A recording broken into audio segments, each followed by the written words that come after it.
بسم الله الرحمن الرحيم الحمد لله والصلاة والسلام على رسول الله وعلى آله وأصحابه ومن والاه. اما بعد، شيخ الإسلام قدس الله روحه وطيب ثراه در عقیده واسطیه میگویند که و من الایمان به و بکتبه الایمان بان القرآن کلام الله منزل غیر مخلوق.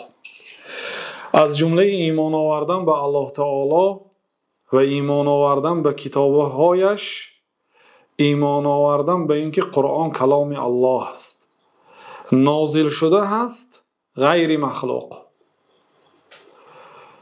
از جمله ایمان آوردن به الله برای چی؟ برای آنکه وقتی که به الله تعالی ایمان آوردیم به صفتهای الله تعالی هم ایمان میبیاریم، به سخنهای الله تعالی ایمان میاریم که الله تعالی درباره خود برای ما معلومات داده است. و اینچنین ایمان آوردن به کتابهای الله تعالی. در کتابهای الله تعالی هر چیزی که گفته شده است ما باور میکنیم و فرمانهای پروردگار را باید اجرا کنیم، از من کرده های الله تعالی باید بایستیم.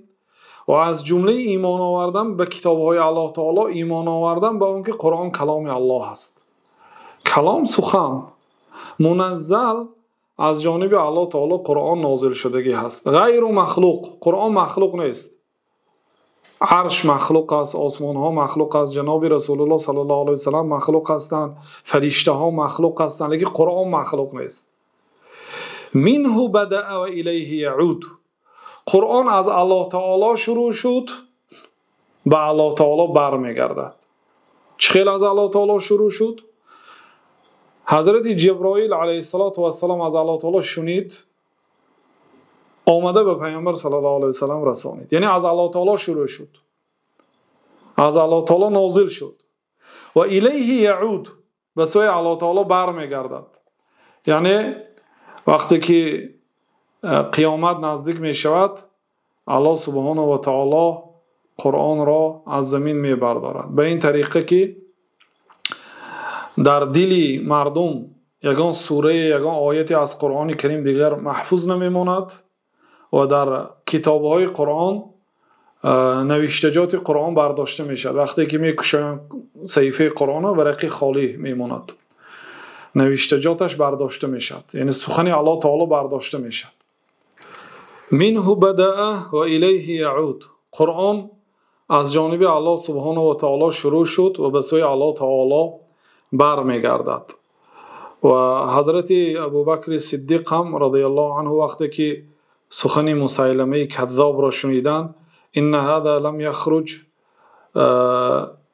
من این گفتن از الله نبرآمده است، یعنی این سخن از الله تعالی نبرآمده است.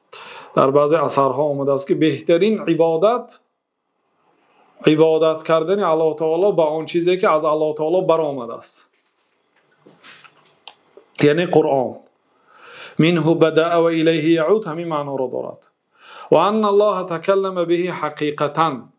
الله سبحانه و تعالی حقیقتا قرآن را گفته است، سخن الله تعالی است. و ان هذا القرآن الذي انزله الله على نبیه محمد صلی الله علیه وسلم هو کلام الله حقیقتا لا کلام غیره.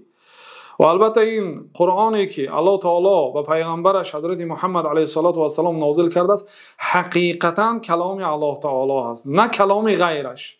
این سخنها را برای چی شیخ الاسلام رحمت الله علیه اقرار کرده ایستادند، بارها تأکید کرده ایستادند؟ برای اینکه در هر یک این کلام ها رد است به اهل فرقه های باطل که یعنی همین سخن های اهل سنت و الجماعت است، ضد این سخن ها سخن است.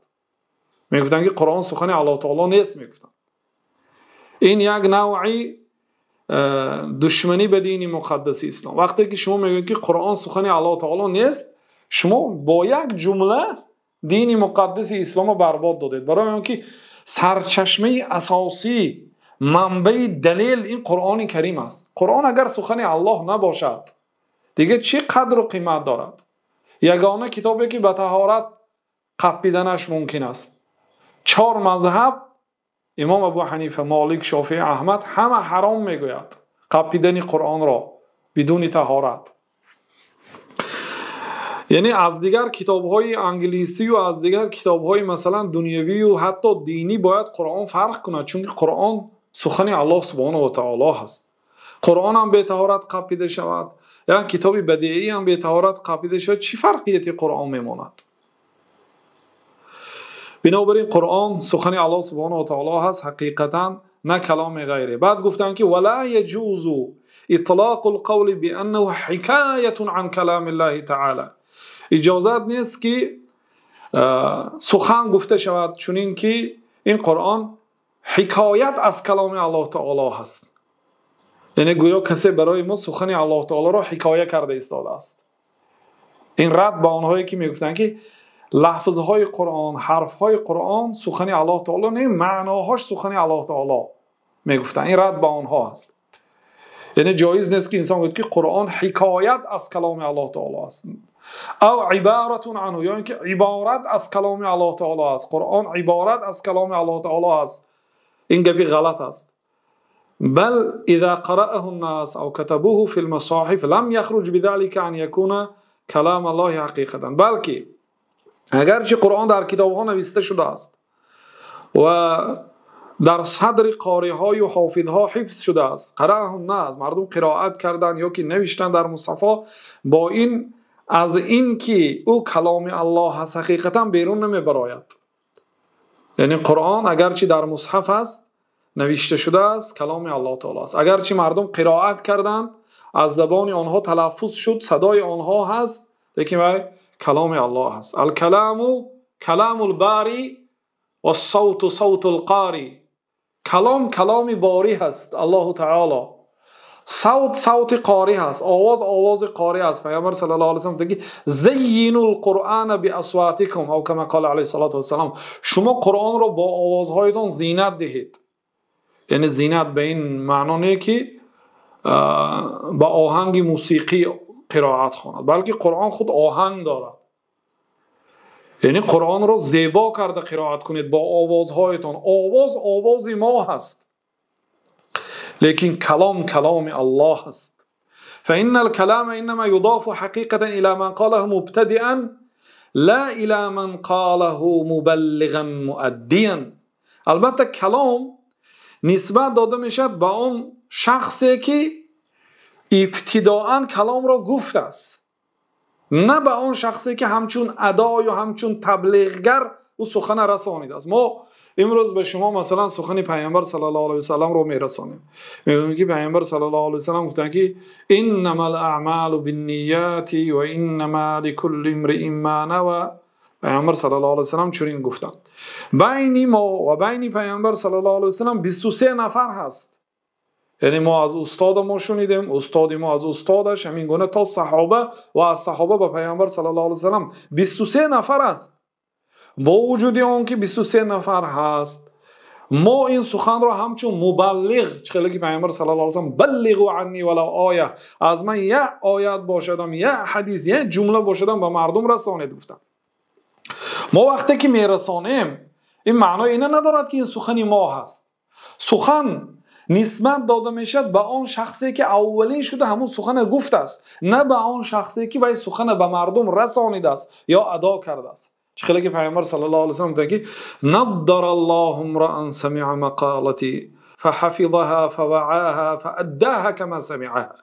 الله تعالی روش پر نور و منور کند آن شخصی که سخنی مرا شنیده است، حفظ کرده است، در یک ظرف نگاه داشته است، یعنی در قلبش یا مثلا در کتابش حفظ کرده است، بعد فاداها كما سمعها، پس به مردم ادا کرده است چه خیلی که شنیده است، کم نکرده زیاد نکرده، چه خیلی که شنید همون خیلی ادا کرده است. وقتی که ما سخن را ادا میکنیم این معنی آن نداره که سخن ما هست، از زبان ما برآمد، با آواز ما تلفظ شد، معنی این نداره که این سخن ما است، بلکه این سخن اولین شخصی که این سخن را گفته است. بنابراین شیخ الاسلام بسیار جمله زیبا گفتن که فإن الكلام انما يضاف حقيقة الى من قاله مبتدئا لا الى من قاله مبلغا مؤديا. چون که کلام اصلا به آن کسی نسبت داده میشد که آن سخن گفت است اول شده، نه به آن شخصی که اون سخن رسانیده است و ادا کرده است.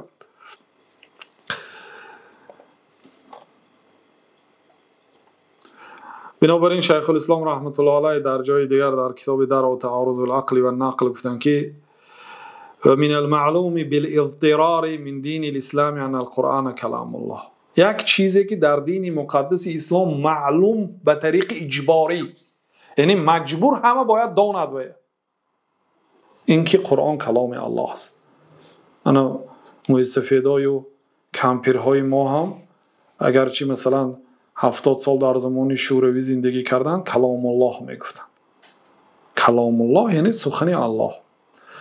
خب و این یک جمله شیخ الاسلام رحمت الله علیه از در کتاب درء تعارض میگویند که کسی که آثار صحابه ها تابعین را اگر تدبر کند، با تأمل کتاب هایی که در آن کتاب ها سخن صحابه ها را نقل میکند، سخن تابعین را نقل میکند، یا اینکه کتاب هایی که سنت پیامبر صلی الله علیه و سلم را نقل میکند، با تدبر اگر نگاه کند میبیند که الله سبحانه و تعالی در بالای تمام مخلوقات است. از الله تعالی چیز بالا نیست. الله تعالی از همه بالاترین بالاها است. از الله تعالی یگان مخلوق بالا نیست. و میدانند که قرآن کلام الله تعالی هست. لیس بمخلوق، مخلوق نیست. بعینون عنه، یعنی قرآن سخن الله تعالی هست، صفت الله تعالی است، مخلوق نیست که از الله تعالی جدا باشد. و صفت الله تعالی است و سخن الله سبحانه و تعالی هست. خب این عقیده قرآن را مخلوق گفتن، اولین شخصی که این سخن را گفت جعد ابن درهم، چه خیلی که در صحبت گذشته کمی به تاریخ او اشاره کردیم که او را یکی از امیرها در عراق روز عید قربان به قتل رسانید. شیخ الاسلام رحمت الله علیه هم نقل قتل او را در کتاب مجموع الفتاوا نقل کردند. و واقعا سبحان الله بهترین راه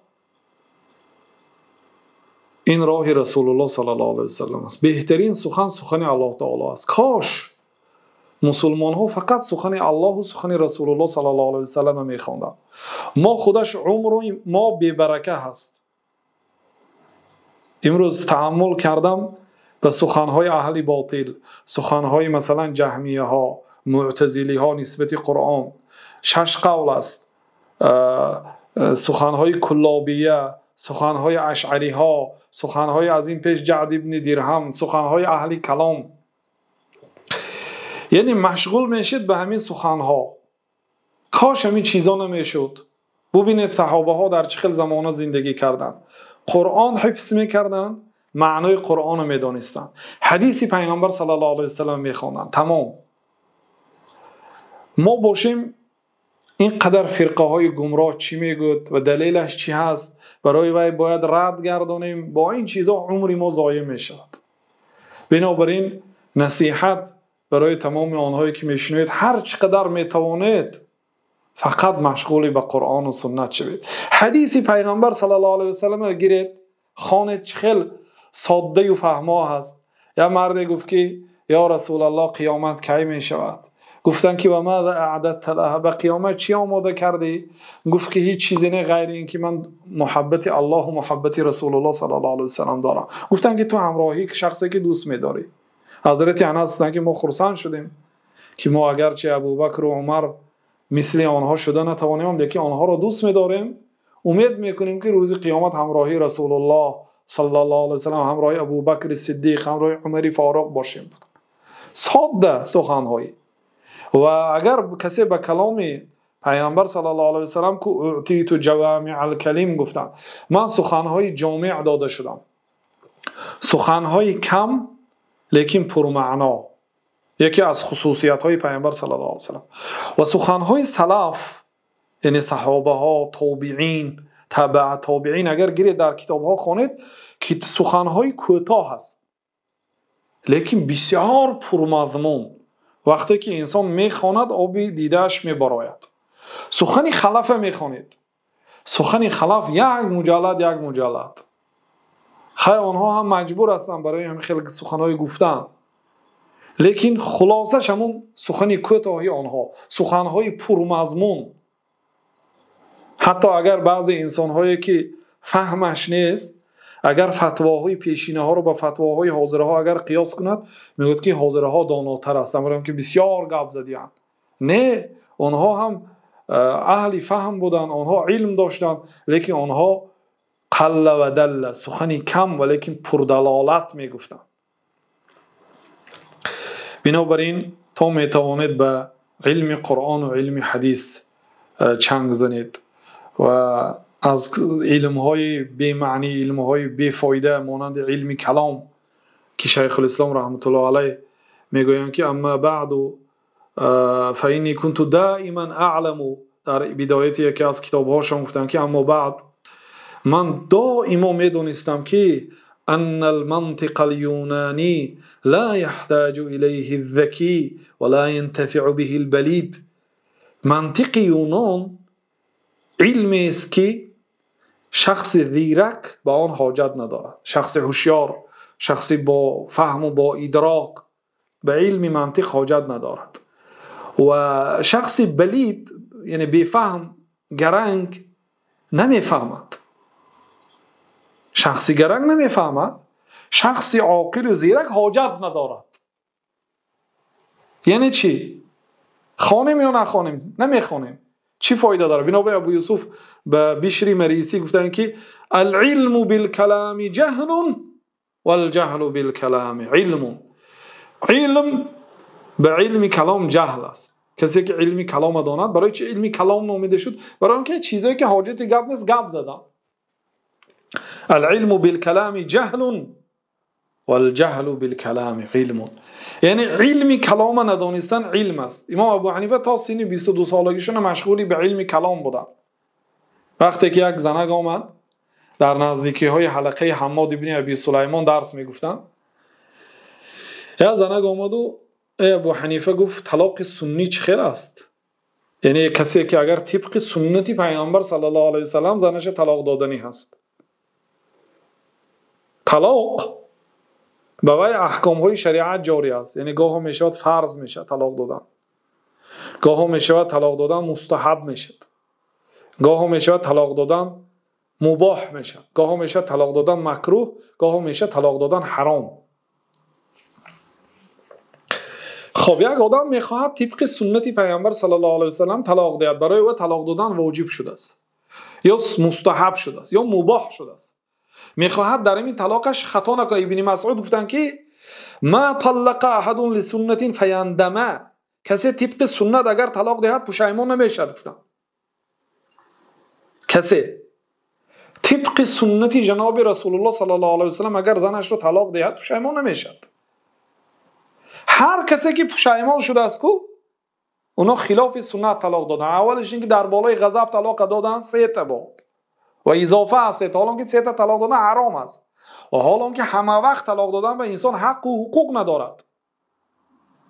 منتظر میشه تا که بیمار میشد و پاک میشد، بعد طلاق میتید. یکتا آمده پرسید که ابو حنیفه، یعنی امام ابو حنیفه یک شخصیت شده بودن که در علم کلام با انگشت نشان داده میشد. یعنی همین آدم عالم علم کلام بوده، فلسفه، با خبر از علم فلسفه. 22 ساله بودند و مشهور بودند و حلقه علمی داشته. در اون حلقه همین علم کلام و فلسفه تعلیم میدادن. و این زنک آمده وقتی که سوال داد گفت که ابو حنیفه چه خیلی از سنت طبق سنت پیامبر صلی الله علیه و سلم انسان باید چه خیلی طلاق دهد؟ گفتن نمیدونم. رو حماد ابن ابی سلیمان بپرس، بعد آمده منم آگاه کن چی جواب داد. وقتی که زنک رفته میپرسد حماد ابن ابی سلیمان، حماد ابن ابی سلیمان جواب میدهد. بعد آمده ابو حنیفه را آگاه میکند. از همان روز اعتبارا ابو حنیفه اهل علم کلام ترک میکنند. بعد رفته به نزد ابو حماد ابن ابی سلیمان میشینند تا وفاتش لازم میگیرن، شاگرد میشن. علم از همین آدم آموخته، علم کلام ترک کرد. علم کلام بیفایده است. خب بعد شیخ الاسلام رحمت الله علیه گفتن که وقد دخل ایضا فيما ذكرناه من الايمان به وبكتبه ورسله الايمان بان المؤمنين يرونه يوم القيامه عيانا بابصارهم. و در حقیقت از جمله آن ایمانی که ما در بالا ذکر کردیم از جمله ایمان آوردن به الله تعالی و از جمله ایمان آوردن به کتابهایش و به پیغمبرانش، ایمان آوردن به آن که مؤمن ها روز قیامت الله تعالی را با چشم سرهایشان میبینند، عیانا، یعنی برعلا میبینند. کما یرون الشمس صحوا، خیلی که آفتاب در روز بی ابر صاف میبینند، در آسمان صاف خیلی آفتاب میبینند، همین خیلی الله تعالی رو میبینند. لیس دونهم سحاب، بین آدم های و بین آفتاب ابر نیست، خیلی میبینند، همین خیلی آزاد میبینند. همین گونه مؤمن ها روز قیامت الله تعالی رو میبینند و ایمان آوردن به همین دیدن مؤمن ها به پروردگارشان از جمله ایمان آوردن به الله و به پیغمبرهایش و به کتابهایش است. کسی به پیغمبرهای الله تعالی ایمان می آورد باید به اینم ایمان بیارد، برای اینکه پیغمبرها خبر دادن. کسی به کتابهایش اگر ایمان بیارد به این ایمان بیارد که مؤمنها روز قیامت الله تعالی رو میبینن، برای اینکه الله تعالی گفت که وجوه یومئذ ناظره، وجوه یومئذ ناظره الی ربها ناظره، رویها امروز درخشان است، پرنور و منور است، به سوی پروردگارش نظر کننده است. اما کافرها باشن از دیدن الله تعالی محروم هستند. کافرها نمیبینند، مؤمنها میبینند و این در قرآن ثابت است. کسی اگر به قرآن ایمان آورد و به کتابهای پیشین اگر ایمان داشته باشد باید ایمان بیارد که مؤمنها الله تعالی را میبینند. همین گونه کسی به الله تعالی ایمان بیارد، ایمان آوردن به الله تعالی در ضمنش این است که الله تعالی ذاتی که دیده میشود. فقط در دنیا کسی نمیبیند الله تعالی را. بعد گفتن که و کما یرون القمر لیلة البدر لا یضامون فی رؤیته، و چه خیلی که ماهتاب را شب بدر، یعنی شبی که 14 شبه می شود، می بینند و در دیدن ماهتاب مردم روی زمین زحمه نمی کنند، هم به بالای هم دیگر زم نمی شوند. به یگان مشکلی از جای خود همه می بیند ماهتاب را شبی 14 شبگیش. همین گونه الله تعالی را می بینند. یرونه سبحانه و هم فی عرصات القیامه، الله تعالی را مردم مؤمن ها می بینند و حالان که آنها در عرصات روز قیامت هستند. عرصات یک جای وسیع هست، مکانی وسیع هست که در آنجا یگان بنا نیست. عرصات یوم القیامه از همه عرصات کلان است، برای اینکه از آدم علیه السلام تا آخرین آدم که به دنیا می آید پیش از قیامت و تمام جنها همه یک جای جمع میشه در یک وادی، در یک یعنی زمین هموار که در آنجا یگان بینایی نیست. عرصات یوم القیامه همینجا است. در همانجا مؤمن ها پروردگارشان را با چشمهایشان میبینند. ثم یرونه بعد دخول الجنه، ثانی بعد اینکه به جنت در آمدن باز میبینند. کما یشاء الله سبحانه و تعالی، چه خیلی که الله سبحانه و تعالی خواست همین گونه الله تعالی رو میبینه. این از عقیده اهل سنت و الجماعت درباره دیدن الله تعالی. حالا اگر شما احتمال حیران شوید که همین مسئله دیدن پروردگار این از سیومین بار میخونیم. بله، برای اینکه شیخ الاسلام در این کتاب یک منهجی را انتخاب کردن که اول آیات های قرآن آوردن و در آیات های قرآن آمده است که ما روز قیامت الله تعالی رو میبینیم، در جنت میبینیم، و بعد از آن حدیث ها را آوردن که در حدیث ها آمده است که پیامبر صلی الله علیه و سلم خبر دادن که مؤمن ها پروردگارشان رو میبینن. و اکنون مجمل و مفصل اعتقاد اهل سنت و الجماعت را نقل کرده ایستادن به ما که اهل سنت و الجماعت همین اعتقادها را دارند گفته با کلام خودشان نقل کرده ایستادن. بعد گفتن که و من الایمان بالیوم الاخر الایمان بكل ما اخبر به النبي صلی الله علیه و سلم مما يكون بعد الموت فيؤمنون بفتنة القبر و بعذاب القبر و نعیمه. و از جمله ایمان آوردن به روز آخرت گفتن. اگر شما به خاطر داشته باشید در ابتدای کتاب شیخ الاسلام رحمت الله علیه گفتن که ایمان این است که ایمان به الله تعالی بیاری و به فرشتگانش و به کتابهایش و به پیغمبرهایش و به روز قیامت و به تقدیر نیکی و بدی، چه که پیامبر صلی الله علیه و سلم در حدیث جبریل پرسیده شدن. اگر یک مؤمن عادی برادرای عزیز همین قدر اعتقاد داشته باشد مثل حدیث جبریل آمد در صورت یک آدم، سر و لباس های سفید پوشیدگی و موی های سفید سیاه دارد و نزد پیامبر صلی الله علیه و سلم آمده نشست، حالان که در اطراف پیامبر صلی الله علیه و سلم صحابه ها نشسته بودند. گفت که ای محمد برای من از اسلام خبر ده. بعد پیامبر صلی الله علیه و سلم خبر دادند که اسلام عبارت از شهادت به یگانگی الله تعالی و به رسالت پیامبر صلی الله علیه و سلم و به برپا داشتن نماز و ادای زکات و روزه داشتن ماه رمضان و حج خانه الله تعالی گفت. بعد گفت که اخبرنی عن الایمان، درباره ایمان برای من خبر ده. گفتن که ایمان این است که به الله تعالی و به فرشتگانش و به پیغمبرهایش و به کتابهایش و به روز قیامت و به تقدیر نیکی و بدی ایمان بیاری. بعد گفت که احسان چیست؟ بعد اینکه الله تعالی رو چنان عبادت کنی که میبینی الله تعالی رو، اگر دیده نتونی دام که او تو رو میبیند. بعد گفت که قیامت کی میشه؟ تا اینکه اینو من هم نمیدونم تو هم نمیدونی. بعد علامتاش خبر دید که دو علامتش مثال آورده. انتلی دلمت ربته، اینکه کنیزک برای خودش صاحب تولد میکند، خواجه، و اینکه شخصان کمبغلی پایلوچی بی لباس گوسپند پا در عمارت‌های بلند آشیان سازی مسابقه میکنند. بعد جبریل خست رفت. اگر کسی همین اعتقاد داشته باشدم دیگه نه جهمیه داند نه خوارج و معتزله داند هم جنت میدرد، شخصای عامی. برای اینکه صحابه ها بیخبر بودن از جهمیه و از مثلا از صوفی و از شیعه و این چیزا نبود.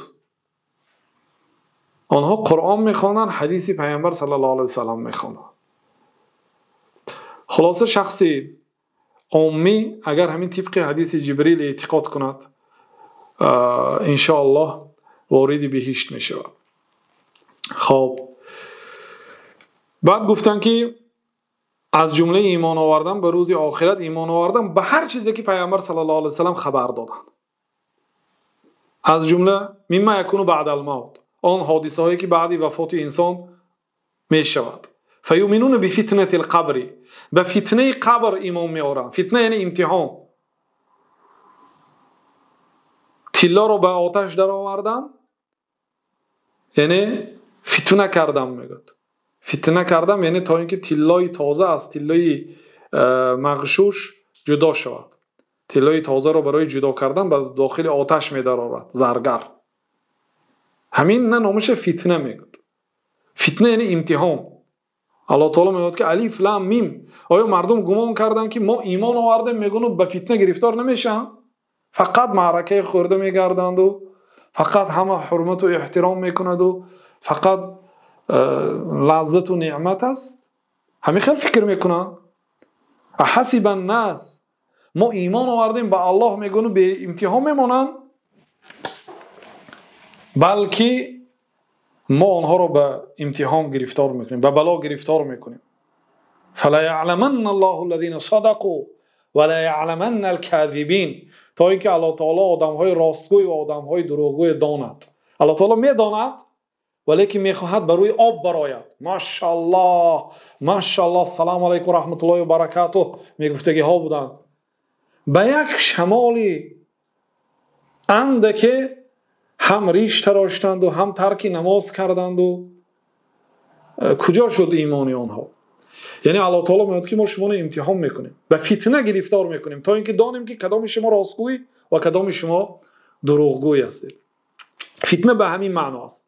پیامبر صلی الله علیه و سلم فیؤمنون بفتنه القبر، اهل سنت و الجماعت به فتنه های قبر ایمان میبیارن و به عذاب القبر و نعیمه، و به عذاب قبر و نعیم قبر ایمان میبرن. برای چی؟ برای اینکه پیامبر صلی الله علیه و سلم خبر دادن.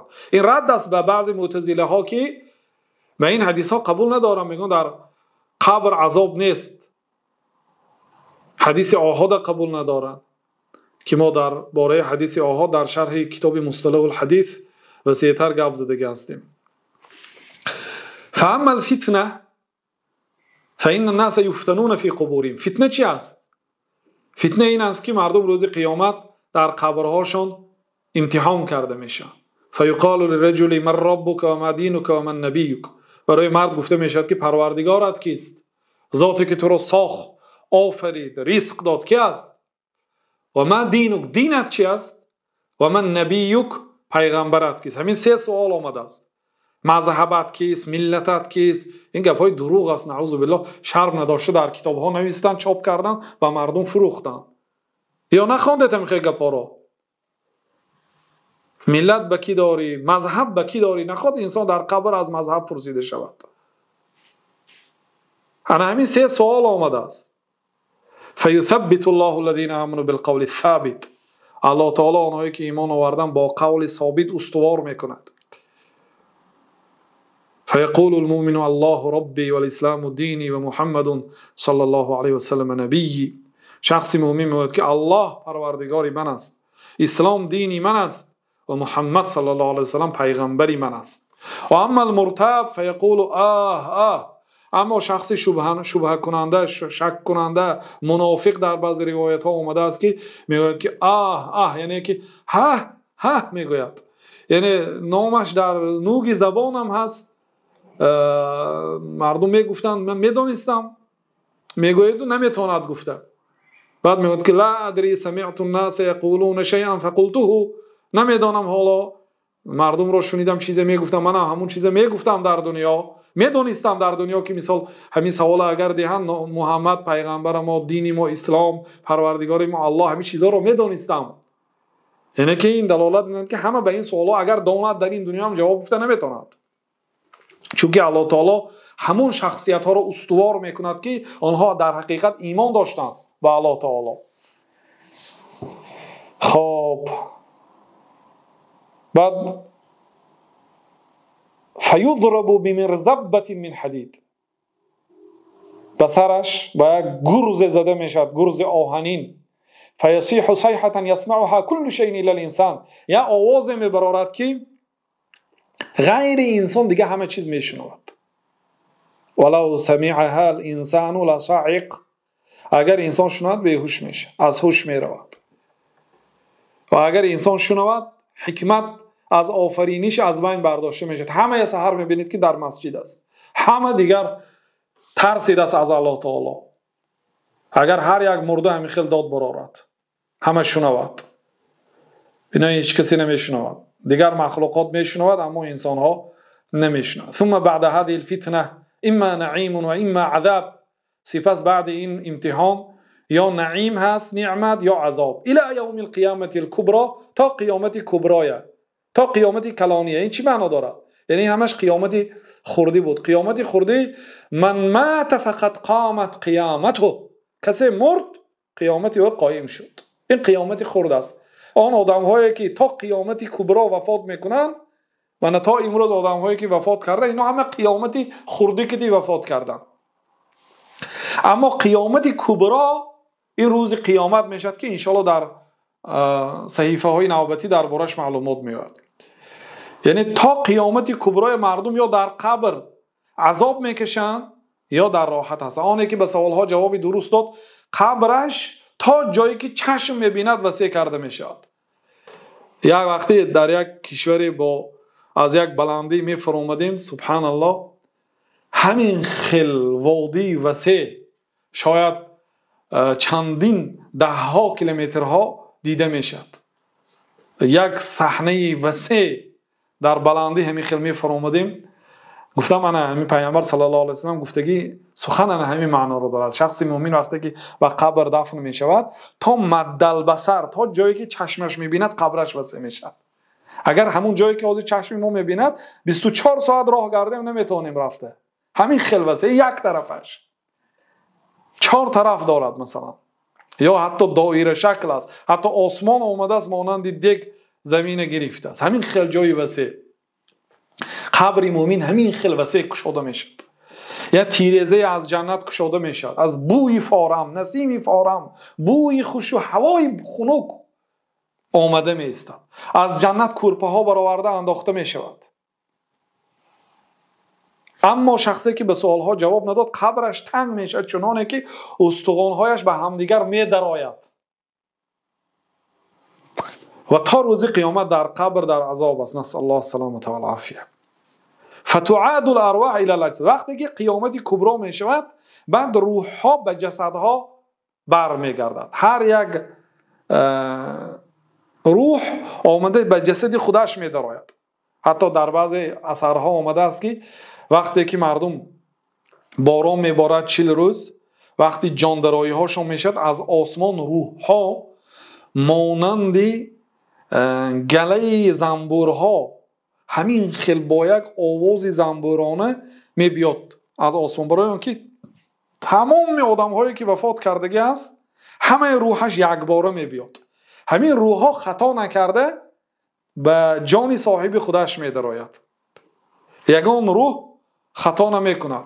و تقوم القیامه، قیامت قایم میشد. التي اخبر الله بها فی کتابه، آن قیامتی که الله تعالی در کتابش خبر داده است، و علی لسان رسوله صلی الله علیه و سلم، و آن قیامتی که بر زبان پیامبر صلی الله علیه و سلم خبر داده است. و اجمع علیها المسلمون، تمام علما اجماع کردند که قیامت میشد. این مسئله اختلافی نیست. فیقوم الناس من قبورهم لرب العالمین، پس مردم از قبرهاشون به پروردگار عالم میخیزند.